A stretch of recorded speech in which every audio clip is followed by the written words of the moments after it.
అసలు అఖండ సాంగ్స్ విన్నారండి మీరు? అసలు అఖండ సాంగ్ రిలీజ్ అయిపోయింది, జై బాలయ్య అంతే. అసలు ఇంకొక ఇది లేదండి. అసలు జై బాలయ్య కాదు, ఓం నమ శివాయ, జై శంభో శంకర అనాలి. అసలు అలా శివ భక్తిలోకి, అలా శివలోకంలోకి మనం వెళ్ళిపోతున్నట్టు అనిపిస్తుంది సాంగ్ అని చూస్తుంటే.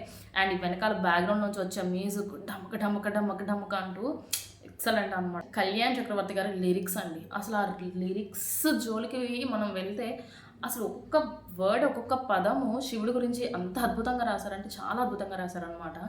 అసలు మనం వింటుంటేనే ఇది మనకి వచ్చేస్తుంది. అండ్ నేను ఒక చిన్న లిరిక్ చెప్తాను దాంట్లోది, గుర్తుపెట్టుకోండి.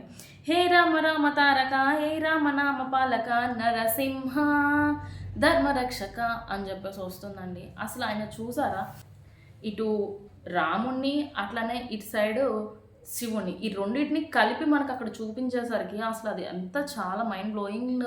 అసలు ఆ లైన్ అయితే నాకు చాలా బాగా నచ్చేసిందండి. అసలు ఎంత బాగుందంటే శివుడు వచ్చేసి అలా రుద్ర తాండవం చేస్తున్నట్టే కనిపిస్తుందండి. ఎంత ఎక్సలెంట్ అంటే అంత ఎక్సలెంట్ ఉంది. వాయిస్ వచ్చినప్పుడు కైలాష్ గారిది ఎంత బాగుందంటే అంత బాగుందనమాట.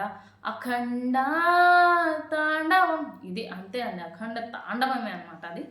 సో మీరు కూడా చూసి ఎంజాయ్. అండ్ బాలయ్య బాబు గారిది ఇంకో సాంగ్ కూడా వచ్చేసింది కదా, జాజికాయ జజ్జరే.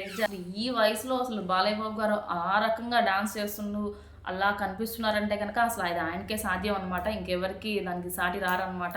దబిడి దిబిడి దబిడి దిబిడి సాంగ్ అయిపోయిందనమాట. ఇప్పుడు మనకి జాజికాయ జజ్జరే ఈ సాంగ్ అనమాట. బాలయ్య గారి ఎనర్జీ అనమాట.